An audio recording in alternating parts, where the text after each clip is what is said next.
How Riccardo Calafiori will fit in at Arsenal. Arteta has done it again and signed one of my favourite players from Europe last season. That is Riccardo Calafiori, playing a role as a libero for Bologna. We're going to be diving into all that good stuff today and work out where he's going to play for Arsenal, left back, centre back, or even in midfield. But before we dive into all that good stuff, a word from today's sponsor of the video, it's Surfshark. So we spend a lot of our time online, whether that's browsing social media, checking transfer rumours, or watching a Statman Dave video. So it's even more important than ever to protect your data. But Dave, I hear you ask, there is a load of VPNs out there. Why use Surfshark? Not only is Surfshark really easy to use, with over 3,000 servers at 100 different locations, meaning that it's super reliable, but you only need one Surfshark account to use it on unlimited, yes, unlimited devices. Outside the UK, but you want to watch matches a day on BBC iPlayer, use Surfshark. You want to browse on a public Wi-Fi but don't want your data stolen, use Surfshark. Or simply you want protection from viruses, again, use Surfshark. There are so many benefits to Surfshark's VPN, so what are you waiting for? They're also offering a 30-day money-back guarantee if you're not happy with the VPN, but I don't know why you wouldn't be. All these benefits we mentioned, check out the link in the description below.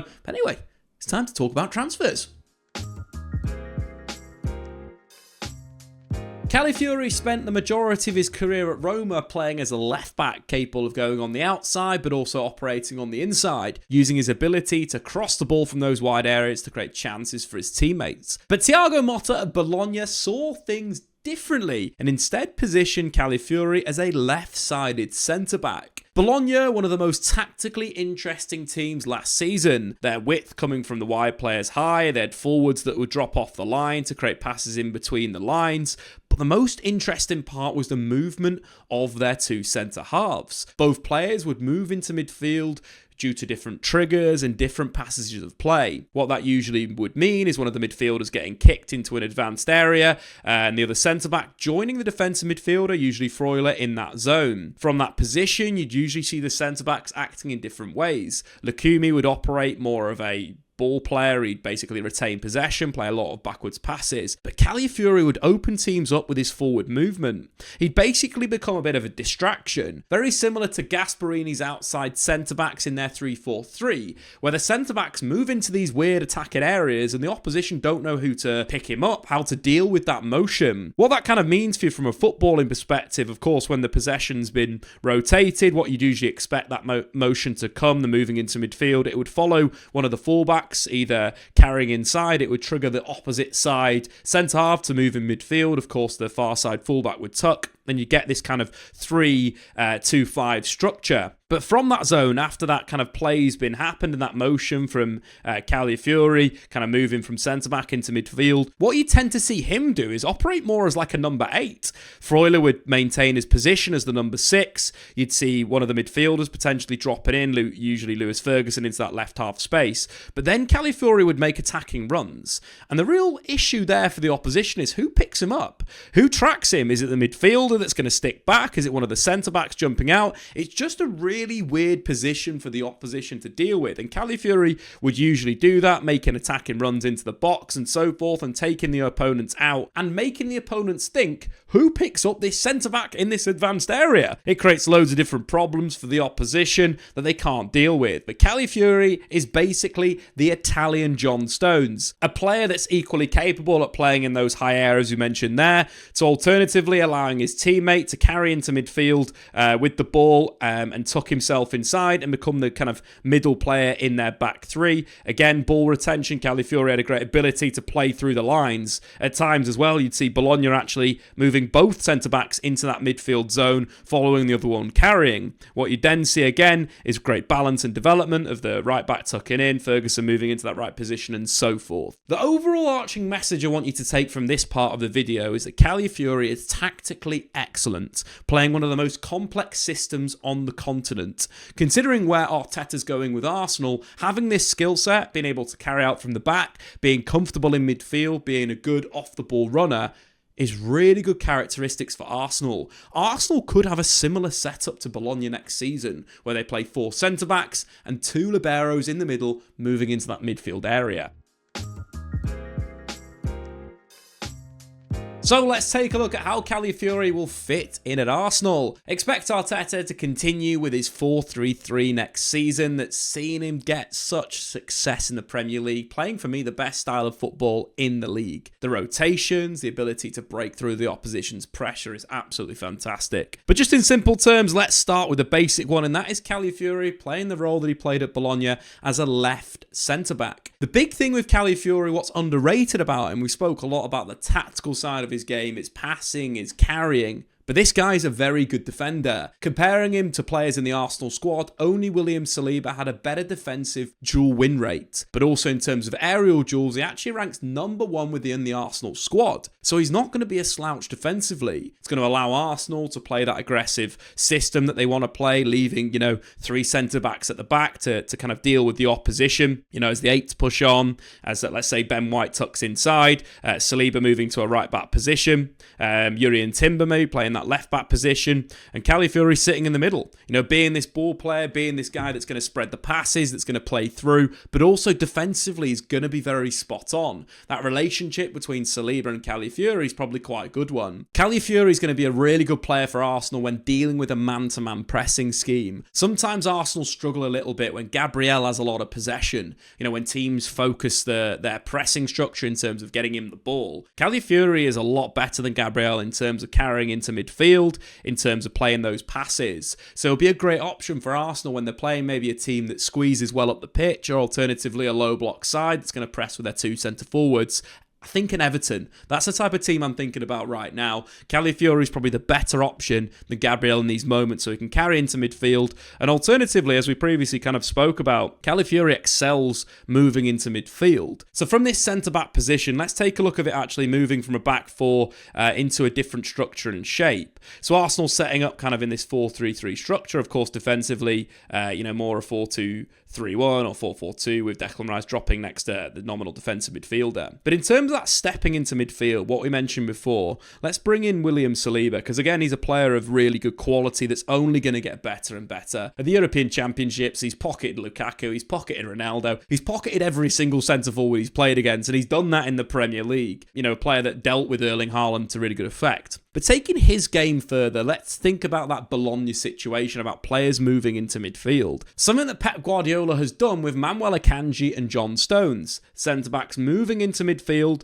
to becoming ball options into feet or to retain possession. Again, it's something that William Saliba could add to his game. Calafiori rocking over, Ben White and Jurrien Timber tucking in to create a back 3, with Saliba a little bit higher up the pitch. I think William Saliba would be like LAKEY and Bologna's side in terms of a player that just retains possession in that zone. Not going to be overly expansive with his passing, but as soon as he's kind of moved into that advanced area, it's going to be more about kind of ball retention. It's more about him kind of spreading the pay wide, keeping a high pass accuracy in that moment, which again would work quite well in terms of balance. Alternatively, if we see Calafiori moving into that midfield line, it's about him being another body, more as a number 8. Think of the libero in 2 separate ways, where Saliba would be a libero that kind of holds and sits as a 6, whereas Calafiori is more of this kind of number 8 player that again will make movements in behind the opponent's backline, something that John Stones has done for Manchester City. Arsenal need to continue developing their attacking line. They need to continue developing ways of unlocking the door, and having someone like Calafiori, moving into those advanced areas to create kind of a diamond in midfield for Arteta with a lot of different options to kind of play through and to allow Arsenal to progress the play. Calafiori really is the perfect signing for Arsenal to play left centre-back. But again, I think that William Saliba could be a great option as a partner with him. I think Gabriel as well could come in and play with Calafiori.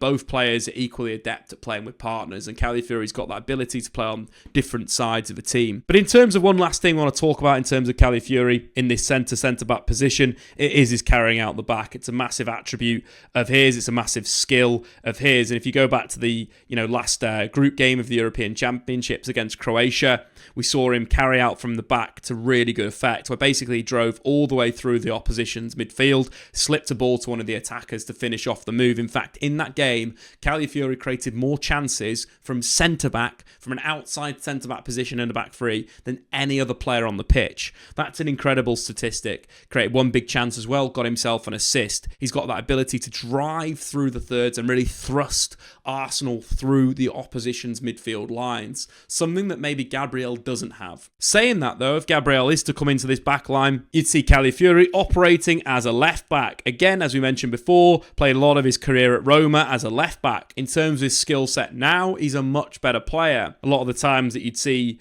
him playing that position at Roma would be overlapping the winger ahead of him, getting into the final third, providing that wide outlet. Now, in terms of his skill set, that's completely changed. And what, again, we could see with Arsenal is rotation. We know that Arteta likes those fullbacks moving inside to become inverted wing-backs. I think with Calafiori, probably provides a little bit more of an attacking option in terms of off-the-ball movement than Zinchenko. Zinchenko is very much a player that kind of sits and holds and, sits next to the defensive midfielder. They create a kind of double pivot, from that position, and he'll sit there, he'll push that number 8 ahead of him and so forth. What I think you'll get with Calafiori, which is different than that, is more thrust. What Arsenal could do is Declan Rice dropping on the same axis as the defensive midfielder, and Calafiori being very much an off-the-ball runner. When the ball's kind of worked out to, a Martinelli or a Trossard, we're going to see a lot of thrust and movement in behind the defence from Calafiori. Again, could open up crossing opportunities in the penalty area for balls to the back post for both Martin Ødegaard, Kai Havertz and Saka, or alternatively we could see him being that decoy, allowing the likes of Martinelli to cut inside and then get shots on goal. I do like that. But alternatively, what we could see with Calafiori is play that role that Zinchenko plays. He's definitely good enough on the ball to be operating in that defensive midfield position, being an option into feet, playing through, carrying as well. From that kind of inverted position would work really well. I just really like the idea of Calafiori at Arsenal. Not only does it provide Arsenal with, a lot more attacking thrust and different ideas to create opportunities, but also when you're looking at the defensive side of the game, especially from set pieces, Calafiori is a pretty big lad. As we mentioned before, he's got the best aerial duel win rate of any player in the Arsenal squad. So not only does it allow Arsenal to play, a back four containing 4 centre-backs in away games, against your Evertons, against the teams that are going to play direct against Arsenal, but also from set pieces. Having another player that can mark, that can win aerial duels is massive for Arsenal. He's a bit of an upgrade from that sense to a Zinchenko or to a Kivior. He's far more switched on, but also offensively, we know that Arsenal scored more goals from corners last season than any other team in the Premier League. You've got another body in Calafiori that likes to score from corners, throwing another element into the penalty area and Arsenal's defence from playing even more centre-backs. And just rounding off his defensive game, Calafiori reads the play really well. He's a player that likes to intercept, and if we look at possession-adjusted interceptions, again, we like to do that on this channel, detailed statistics, Calafiori ranked number 1 within the Arsenal squad. Defensively, set pieces, offensively, tactically, this signing is absolutely great, and Arteta is evolving his team once again and going a little bit closer to Pep Guardiola's side. I think with Guardiola's just bought the likes of, Gvardiol. He's also got a Kanji in there, John Stones. Now, Arsenal also have the ability to play 4 centre-backs. I think that closes the gap to that league title. Arsenal didn't need to go into the market and buy loads of players. They needed to buy specific players that will upgrade the squad, and that's exactly what Calafiori will do. But anyway, guys, get into the comments below. Are you happy with this signing? And do you think he'll play centre-back or left-back or even in midfield or on the left wing? I don't know. There's lots of options for Arteta. Again, a back 3, as we mentioned before, could be an option. I've been Statman Dave. Subscribe if you're new. We'll see you later. Thanks for watching. If you've enjoyed this video, why not check out some more content on the Statman Dave YouTube channel?